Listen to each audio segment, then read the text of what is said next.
আসসালামু আলাইকুম ভিউয়ার্স, আশা করি আপনারা সকলেই ভালো আছেন। আজকের এই ভিডিওটিতে আপনাদেরকে আমি একটু ইঞ্জিনের হিস্ট্রি সম্পর্কে জানাবো। তো অনেক দিন পরে আরও একটা রিসার্চের ভিডিওতে হাজির হলাম আপনাদের সামনে। তো আজকের এই ভিডিওটিতে আপনাদেরকে আমি জানাবো আইসারের বেশ কিছু হাই এন্ড সেগমেন্টের ইঞ্জিন সম্পর্কে।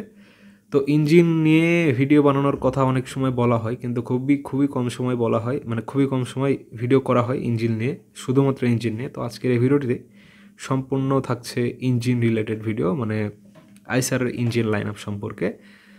ভিডিএক্স সিরিজ বা ভিডিএক্সের যে কয়েকটা ইঞ্জিন রয়েছে, দুইটা ইঞ্জিন রয়েছে, সেটা সম্পর্কে জানাবো আজকের এই পুরো ভিডিওটিতে। প্লাস এটার বেশ কিছু দিক সম্পর্কে আপনাদেরকে আমি জানাবো আজকের পুরো ভিডিওটিতে। তো ভিউয়ার্স, চলুন শুরু করা যাক আজকের এই ভিডিওটি।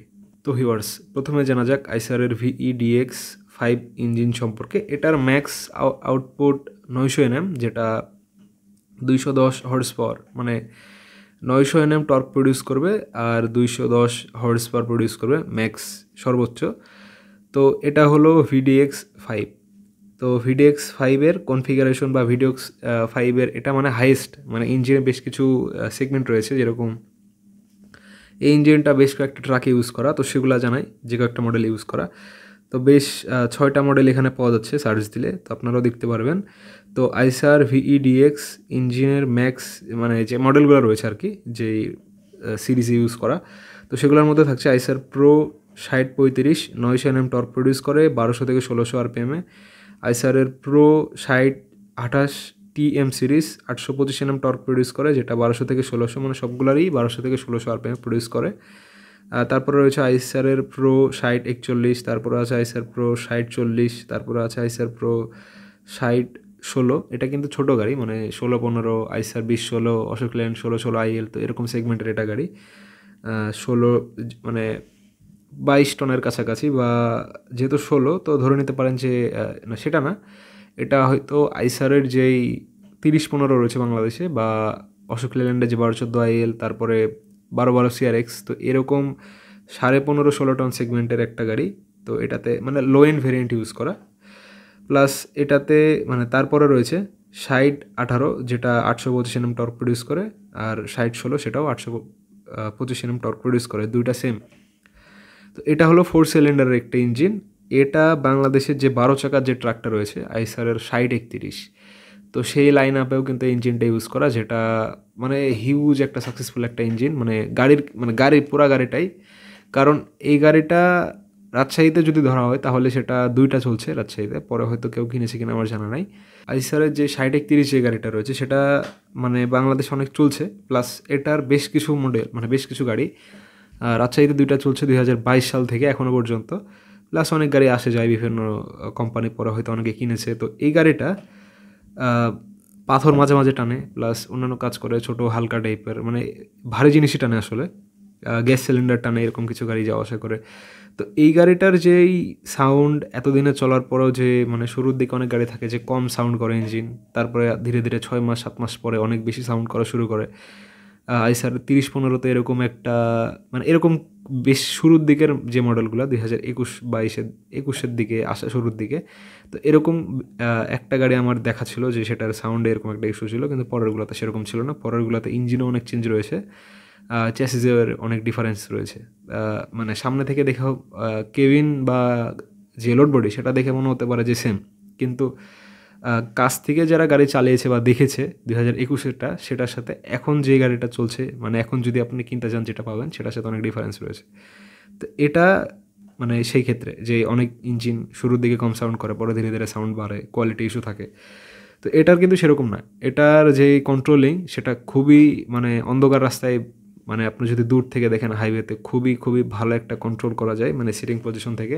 প্লাস গাড়িটার যেই মানে অন্য গাড়ি ওভারটেক করা খুব স্মুথলি ওভারটেক করা যায়, মানে যদি অভিজ্ঞ ড্রাইভার থাকে। তো তাহলে আইসারের যেই VDX5, এটার সিসি 5131 সিসি, যেটা অনেকটাই ছোট আসলে, মানে 5200 সিসিরও নিচে এমন একটা ইঞ্জিন, যেটা 12 চাকা সেগমেন্টে এত বেশি পরিমাণে লোড টানে। মানে যদি ক্যাপাসিটির ক্ষেত্রে আসা হয়, কাগজে কলমে আমার এখন জানা নেই, কিন্তু আইসারের যে গাড়িটা রয়েছে 6031, সেটা লিল্যান্ডের 12 চাকা বলুন বা টাটার 12 চাকা, তো এরকম যে ইন্ডিয়ান যে 12 চাকা যে গাড়িগুলো রয়েছে মাহিন্দ্রা বাদে, মাহিন্দ্রার তো বড় গাড়িগুলো সেরকম আসে না, বা অনেকে খুব কম মানুষই কিনে, তো সেরকম সাইজের গাড়ি হিসেবে টাটা লিল্যান্ডের চাইতে কিন্তু তার লোড লোডিং এরিয়া অনেক বেশি বড়, আর মানে ওয়েট অনেক বেশি টানে, আর টর্ক ফিগার অনেক বেশি, যদিও সিঙ্গেল ডিফারেন্সিয়াল টাটা লিল্যান্ড সেগুলোতেও।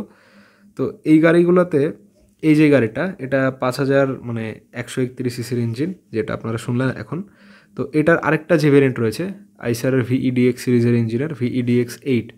তো এটার max power output 1350 newton metre এবং সেই max torque figure 1350 Nm, 1200 RPM থেকে স্টার্ট শুরু হয় টর্ক ফিগার যেটা দেয় ইঞ্জিন। তো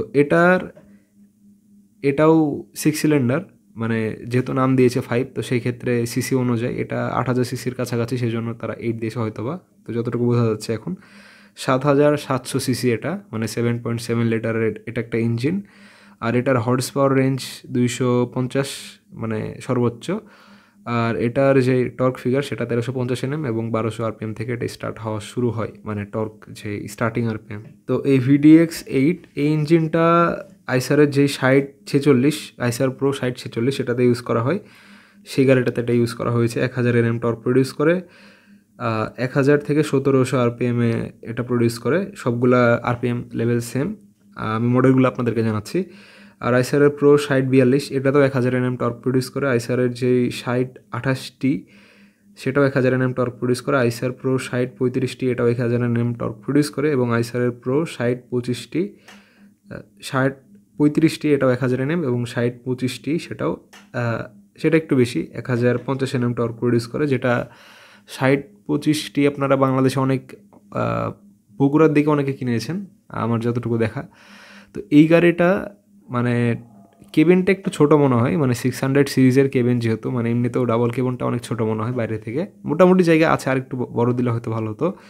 তো এখানে সেই ডাউন ট্রাকটা যেটা 6025 আইসারে, সেটাতে এই ইঞ্জিনটা ইউজ করা, 1050 Nm টর্ক প্রডিউস করে। যেটা মানে গাড়িটা দেখলে মনে হয় আইসারে যে 30-15 সেরকমই মনে হয়, বা অ্যাভারেজ পাওয়ার আউটপুট দেয় ইঞ্জিন। কিন্তু টর্কের ফিগারটা যে এত পরিমাণে বেশি, 1050 Nm টর্ক দেয় মানে এই সেগমেন্টে, বা আগেরগুলোর চেয়ে এত ইমপ্রুভমেন্ট। আগের যে ডাউন ট্রাকগুলা সেগুলা 700 Nm টর্ক প্রডিউস করে, বা 700-ও নিচে, 680-70 এরকম আর কি। 700 আমার যতটুকু জানা যে 700-র কাছাকাছি হবে হয়তো, বা 800 হবে না কোনো কোনো গাড়িতে। আর এখানে 1050 Nm 6 সিলিন্ডার ইঞ্জিন এবং 7700 সিসি, যেটা ইঞ্জিন ওয়াইজ কিন্তু সিসি অনেকটা বেশি, পাওয়ারও অনেকটা বেশি এবং হর্স পাওয়ার অনেকটা বেশি। তো ইঞ্জিন যে খুব একটা বাল্কি, খুব একটা হেভি সেরকম না, ইঞ্জিনটা ছোটোই আছে। তো এই গেল প্রাইমারি লেভেলের আলোচনা যে আইসারের VEDX 5/8 এই দুইটা ইঞ্জিন সম্পর্কে জানালাম, কোন কোন গাড়িতে ইউজ হয়েছে, কীরকম পাওয়ার কনফিগারেশন, এবং আপনারা দেখলেন ডিসপ্লেতে কী কী ছিল। তো এই গাড়িটার ইঞ্জিনের যে চেহারাটা আপনারা এখন দেখতে পাচ্ছেন, সেই মানে সাইড বাই সাইড ইঞ্জিনের হেড, ইঞ্জিনের ব্লক, ইঞ্জিনের যে এই সাইডে অন্যান্য ECU বা তার যে কানেকশনগুলো রয়েছে সেগুলা ভলভোর একটা ইঞ্জিনের সাথে মিলে। সেটা হলো ভলভো D7F, যেটা 300 হর্স পাওয়ারের একটা ভেরিয়েন্ট আছে, আর 240 হর্স পাওয়ারের একটা ভেরিয়েন্ট আছে, যেটা 2010 সালের এপ্রিলের 20 তারিখে, যেটা আজ থেকে প্রায় 14 বছর 9 মাস আগে এটা লঞ্চ করা। এখন ভিডিও করছি এখন থেকে শুরু করে, বা কিছুদিন, 14 বছর 9 মাস কিছুদিন। তো দিনটা আমি বলছি না, কত দিন হবে আপনারা কাউন্ট করে দেখতে পারেন। তো অলমোস্ট 15 বছর। তো 15 বছর আগে 20 এপ্রিল 2010 তখন এই ইঞ্জিনটা অফিসিয়ালি লঞ্চ করা হয়, লঞ্চ ডেট। আর এটার যে 240 হর্স পাওয়ারের ভেরিয়েন্ট সেটা 940 Nm টর্ক প্রডিউস করে। আপনারা একটু নোট করে দেখতে পারবেন যে আইসারের যে VEDX 5 যেটা রয়েছে সেটা 900 Nm টর্ক প্রডিউস করে, এটা 940 Nm টর্ক প্রডিউস করে, একটু বেশি ভলভোটটা। এটারও হর্স পাওয়ার একটু বেশি ভলভোটটা 240, আর এটা 210 হর্স পাওয়ার ভলভোটটা, সরি আইসারেরটাতে হর্স পাওয়ার কম, টর্ক বেশি। ভলভোটটাতে টর্ক বেশি কিন্তু হর্স পাওয়ারটা আরেকটু বেশি, মানে আইসারের চাইতে অনেকটাই বেশি। সেখানে 10, এখানে 40, 200। আর এটারও 300 হর্স পাওয়ারের যে ভেরিয়েন্টটা সেটা 1160 Nm টর্ক প্রডিউস করে, যেটা আইসারের ক্ষেত্রে একটু উল্টে গেছে, মানে একটু বেশি। সেটা বাড়িয়ে এখানে 1350 Nm টর্ক ফিগার করে দেওয়া হয়েছে, যেটা অনেকটাই বেশি আসলে, প্রায় 150 Nm বা 150 Nm প্লাস টর্ক প্রডিউস করছে, প্রায় 170 Nm কাছাকাছি হয়তো। তো মোটামুটি অনেকটাই কাছাকাছি, খুব যে অনেকটা বেশি তা না, কিন্তু এখানে ইমপ্রুভমেন্ট অবশ্যই আছে। তো এই একটা ইঞ্জিন ডেভেলপ করতে কিন্তু অনেক সময় লাগে, প্লাস একটা ইঞ্জিন বানাতে গেলে অনেক লেন্দি একটা প্রসেস। আপনারা এখন যদি একটা অ্যাজ এ এক্সাম্পল হিসেবে আপনাদের সামনে আমি তুলে ধরি, তাহলে মারুতি সুজুকির একটা ইঞ্জিন আছে যেটা 2015 সালে ডেভেলপ করা হয়, 2 সিলিন্ডারের ডিজেল ইঞ্জিন, যেটা 8 ভালভের, প্রত্যেকটা যেই পিস্টন সেটার হেডে 4টা করে ভালভ থাকে, মানে সেটাতে ইউজ করা ছিল। ইন্টারকোল্ড টার্বো ডিজেল ইঞ্জিন, মানে এটা ওয়ার্ল্ডের সবচেয়ে ছোট ডিজেল ইঞ্জিন। আপনি যদি গুগলে সার্চ করেন সেটার সিসি, এটার ম্যাক্সিমাম যে পাওয়ার হর্স পাওয়ার সেটা হলো 35, আর টর্ক ফিগার হলো 125 Nm টর্ক প্রডিউস করে 2000 RPM-এ। তো এটার যে আরপিএমটা মানে প্রায় 3500 RPM তোলে, যেটা অনেকটাই বেশি, ছোটো ইঞ্জিন হিসেবে অবশ্যই করতে পারে। তো এটা কিন্তু একটা কার ইউজ হচ্ছিল মানে 2015-র দিকে, বা এখনকারও বেশ কিছু গাড়ি রয়েছে সুজুকির, সেগুলোতে এই ইঞ্জিনটা ইউজ হয়। এই গাড়িটাতে এই ইঞ্জিনটা ইউজ হয়, আপনারা এখন যে গাড়িটা দেখতে পাচ্ছেন। তো এটা মোটামুটি ভালো একটা লাক্সারিয়াস গাড়ি, কিন্তু এখানে একটা ব্যাপার আছে যে এটা 2 সিলিন্ডার ইঞ্জিন হলেও এখানে ভাইব্রেশনটা অনেক কম। আর এই ইঞ্জিনটাকে 4 সিলিন্ডারে কনভার্ট করে সুজুকি যে ক্যারি গাড়িটা রয়েছে, যেটা বেশ কিছুদিন আগে আমি ভিডিও করেছিলাম, প্রায় অনেক দিন আগে, যেটা বাংলাদেশে খুব কম মানুষের কাছে আছে, উত্তরা মোটরস তারা এটা এখন আনছে না হয়তো কোনো কারণে। তো সেই গাড়িটাতে এই ইঞ্জিনটা ছিল একটা সময়, মানে যখন ছিল, এখনও আছে অনেক মার্কেটে, মানে এখন হয়তো অফিসিয়ালি আসছে না, কিন্তু বেশ কিছু মানুষের কাছে আছে। গাড়িটা খুব ভালো, আপনারা যেটা লেগুনা নামে চিনে থাকেন, ঢাকার রাস্তায় বিভিন্ন জায়গাতে চলে, 80s বা 90s-এর দিকের গাড়ি।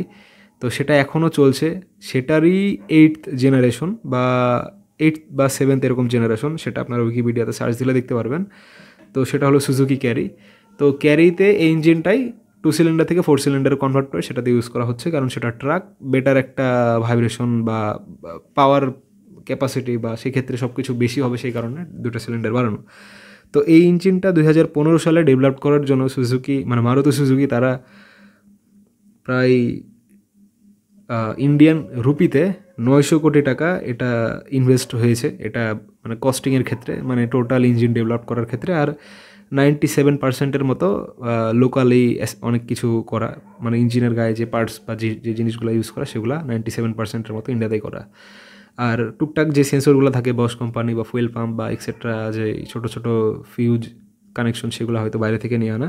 তো এটা শুনে আপনারা বুঝতে পারছেন যে একটা ইঞ্জিন তৈরি করার ক্ষেত্রে এখানে 900 কোটি টাকার ইনভেস্টমেন্ট ছিল 2015 সালে হিসেবে। তার মানে এই না যে 6 সিলিন্ডার হবে, সেটার আরও 3 গুণ বেশি হবে, সিলিন্ডার আরও 4টা বেশি, এরকম না। তখনকার সময়, তখনকার টেকনোলজি অনেক আজকের দিনের মতো এতটা আপডেটেড ছিল না, সেই ক্ষেত্রে অনেক জিনিস ছিল, তখন অনেক জিনিস ইনভেন্ট হয়নি, সেই কারণে হয়তো খরচটা অনেক বেশি হয়েছে। কিন্তু এখনকার সময় অনেক কৌশল অবলম্বন করে, প্লাস বিভিন্ন কোম্পানির কাছ থেকে পার্টনারশিপে বা বিভিন্নভাবে এইরকম বাজেটেই হয়তো আরও 4টা-5টা ইঞ্জিন তৈরি করছে, বা আমার জানা নাই, এত বেশি হবে না হয়তো, মানে একটা সিঙ্গেল ইঞ্জিনের জন্য।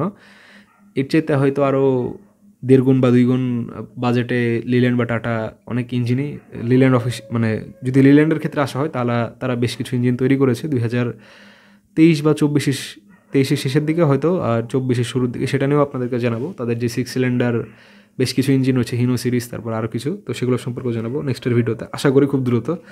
তো তারা করছে এরকম। বাজেট সবসময় যে উল্লেখ করা থাকে তা না, সেটা কোনো কোনো ক্ষেত্রে আপনারা পাবেন, কোনো কোনো ক্ষেত্রে পাবেন না, সেটা তাদের ব্যক্তিগত ব্যাপার, হিডেন করে রাখতে পারে। তো 15 সালের হিসেবে কস্টিংটা এত, যেটা সেখানকার টারেন, রোড কন্ডিশন, টেম্পারেচার, বিভিন্ন ক্ষেত্রে অনেক কিছু বাজেট বিবেচনা করে ইঞ্জিনটা তৈরি করা হয়। তো সেটা আপনারা শুনে বুঝতে পারছেন। এটা গেল ইঞ্জিনের বানানোর ক্ষেত্রে ঝড় ঝামেলা, যে কী কী থাকে।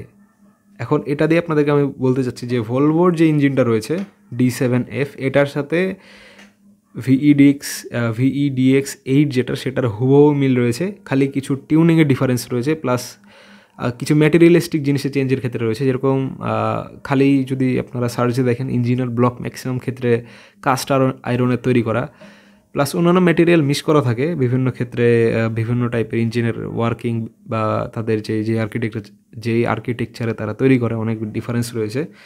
তো এই ইঞ্জিনগুলা, একটা ইঞ্জিন যে ভলভোর যেটা তৈরি করা, সেটার মেটেরিয়াল অবশ্যই খুব হাই লেভেলের হবে, সেখানে কিছু কস্ট কাটিং করা, সেখানে কিছু চেঞ্জ করা, ইন্ডিয়ার যে কনজিউমার রয়েছে তাদের জন্য, তাদের ক্ষেত্রে ভ্যালু ফর মানি প্রোভাইড করা, সেই উদ্দেশ্য তাদের অবশ্যই। প্রত্যেকবারে আপনারা দেখে থাকেন যে হাতের নাগালে অনেক কিছু দেওয়ার চেষ্টা করে খুব কম প্রাইসে ইন্ডিয়ান মার্কেটে। তো সেই ক্ষেত্রে এখানে কিছু কমানো রয়েছে, প্লাস কিছু চেঞ্জ রয়েছে, কিন্তু মেন যে ইন্সপিরেশন বা আইডিয়া এখান থেকে নিয়েও আপনারা দেখে বুঝতে পারছেন। আর এই 7.2 লিটারের ইঞ্জিন যেটা ভলভো D7F, সেটার সিসি কম, অবশ্যই আপডেট করে বা সেটার কিছু কম বেশি করে ব্লকে চেঞ্জ করে ইঞ্জিনের ব্লক, সেখানে 7,700 সিসি করেছে তারা 7.2 লিটার থেকে চেঞ্জ করে।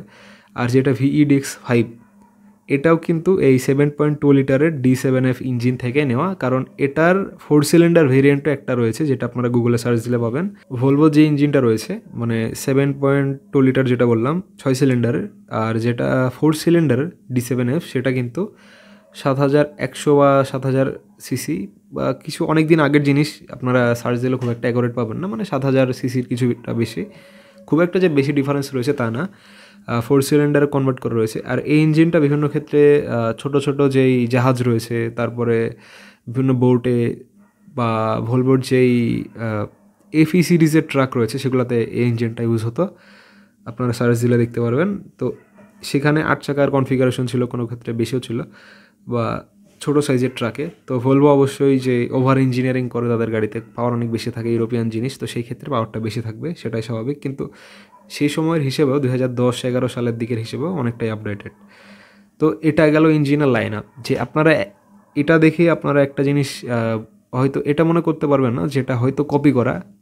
আইসারের সাথে ভলভোর জয়েন্ট ভেঞ্চার রয়েছে, তারা এটা নিজেরা ডেভেলপ করেছে। আর আপনারা এখন শুনে বুঝতে পারলেন যে মারুতি সুজুকি যে ইঞ্জিনটা ডেভেলপ করা E08A, এই ইঞ্জিনটা 2 সিলিন্ডারের ইঞ্জিন। তো এই ইঞ্জিনটা 2015 সালে 900 কোটি টাকা ইনভেস্টমেন্টে তৈরি করা।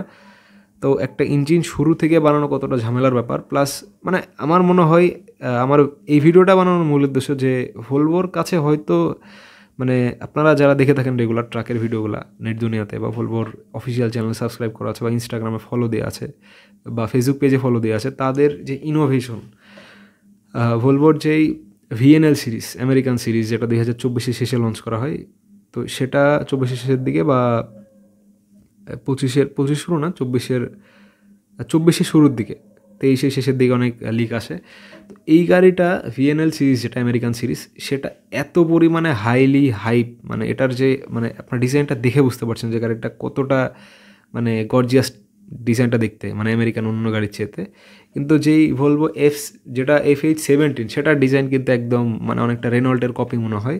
তো এটা নিয়ে অনেক ট্রোল করছিল বাইরের দেশের অনেকেই। তো এখন মানে মেনে নেওয়ার মতো, বাট ডিজাইনটা আর একটু অন্যরকম হলেই পারতো। মানে আমেরিকান সিরিজে তারা এত পরিমাণে মনোযোগ দিয়েছে, আমার মনে হয় যে যেটা FH17 সেটাতে তারা সময় দিতে পারেনি। তাদের ইনোভেশনের এত সময় লাগায়, তারা এত বেশি ইনভেস্টমেন্ট করে, মার্কেটিং করে, তাদের প্রোডাক্টগুলো এত সুপিরিয়র কোয়ালিটির হয়, তো তারা আমার মনে হয় না যে আইসারের যে এই দুইটা ইঞ্জিনের পিছে তারা এতটা বেশি সময় দিবে। তো সেই জন্যই হয়তো বা তাদের পুরনো দিনের যেই 2010-এর দিকে যে ইঞ্জিনগুলো ছিল সেগুলো, মানে যেটা D7F, তো সেখান থেকে এটার আইডিয়া বা সেটাকে একটু চেঞ্জ করে, একটু রিব্র্যান্ডিং করে তারা এটাতে ইউজ করছে। ইঞ্জিনের সব কিছু সেম, ইঞ্জিনের যেই হেড, ট্যাপিট কভার, নাট আপনারা মিলাই একটু দেখতে পারেন। ভলভোরটা অবশ্যই ভলভোর মতো হবে, কিন্তু এখানে ওটা বাদ দিয়ে আরও বেশ কিছু জিনিস চেঞ্জ আপনারা এখানে দেখতে পাচ্ছেন। যদি ফিচারের ক্ষেত্রে ধরা হয়, ভলভোর যেই D7F যে ইঞ্জিনটা, তো এটাতে as a wide torque range, তারপরে এখানে তাদের এফিশিয়েন্ট যেই কম্বাস্টন, মানে অনেক কিছু তারা উল্লেখ করেছে তাদের যেই, এবং low emission ratings and low fuel consumption, তারপরে লো নয়েজ লেভেল, মানে ইঞ্জিনের যে নয়েজটা সেটা অনেক কম হবে, যদিও কম হয় ভলভোর ইঞ্জিন, ভিতর থেকে কম হয়, কিন্তু আপনার সামনে দিয়ে যখন গাড়িটা যায় তখন মনে হয় যায় সাউন্ড অনেক বেশি, কিন্তু একটু দূরে যাওয়ার পরে সেটা আবার শোনা যায় না, সেটা আবার ভালো ব্যাপার। আর এটার যে ভ্যারিয়েবল ফুয়েল ইনজেকশন টাইমিং আছে, যেটা কারে আপনারা দেখে থাকেন যে VVTI লিখা, ভ্যারিয়েবল ভালভ টেকনোলজি, সে টাইপের কিছু একটা। আর এখানে থাকছে যে ইমিশন কন্ট্রোলসের ক্ষেত্রে SCR টেকনোলজি আছে, তারপরে লং সার্ভিস ইন্টারভেল, মানে টেকসই হবে গাড়িটা অনেক, শুনে বুঝতে পারছেন। আর যে সিলিন্ডার ব্লক অ্যান্ড হেড যেটা তৈরি করেছে তারা, সেটা কাস্ট আয়রন দিয়ে তৈরি করা। তো কমনলি কাস্ট আয়রনই লেখা থাকে অনেক ক্ষেত্রে, তো মিশ তো অবশ্যই থাকে, কারণ এক একটা ইঞ্জিন এক একটাভাবে তৈরি করে, কাস্ট আয়রনের সাথে অন্যান্য জিনিস হয়তো থাকতে পারে, আমার অতটা অ্যাকুরেট জানা নাই। তো সবাই আসলে কাস্ট আয়রনই উল্লেখ করে, কিন্তু এক একজনের ইঞ্জিনের পারফরমেন্স কিন্তু ডিফারেন্স হয়। তো সবার যদি বিল্ট অ্যান্ড ম্যাটেরিয়াল সেম হয়, অনেক ক্ষেত্রে হিটিং ইস্যু অনেক গাড়িতে থাকে, তো সেই জিনিসটা কম হওয়ার কথা।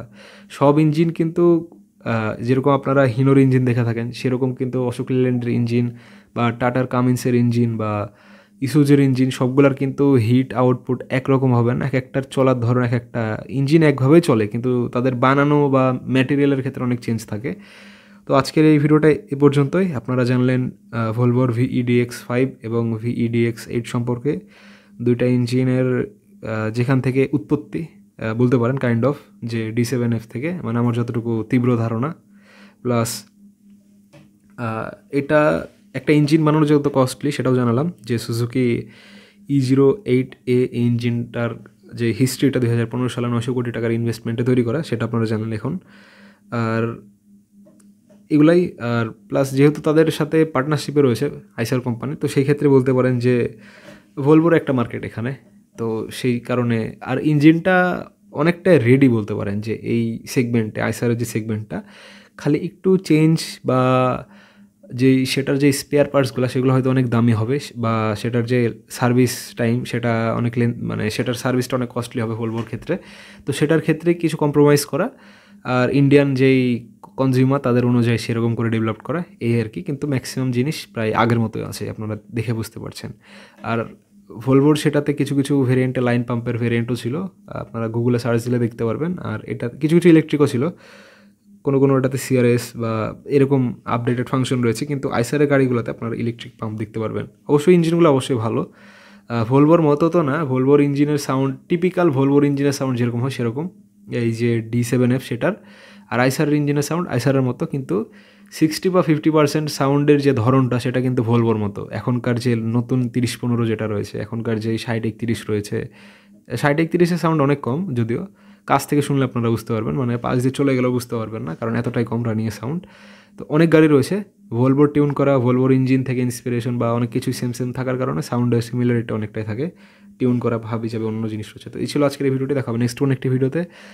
সে পর্যন্ত ভালো থাকবেন, সুস্থ থাকবেন। আর হয়তো নেক্সটে অশোক লেল্যান্ডের তাদের ইঞ্জিন নিয়ে কথা হতে পারে, নতুন ডেভেলপ করা যে ইঞ্জিনগুলো রয়েছে, আজ থেকে প্রায় বছরখানেক আগে। ভিডিও দিব করে দেওয়া হচ্ছে না, তো সেগুলো সম্পর্কে হয়তো খুব দ্রুত জানানোর চেষ্টা করবো নেক্সটের কোনো একটি ভিডিওতে। দেখা হবে নেক্সট কোনো একটি ভিডিওতে।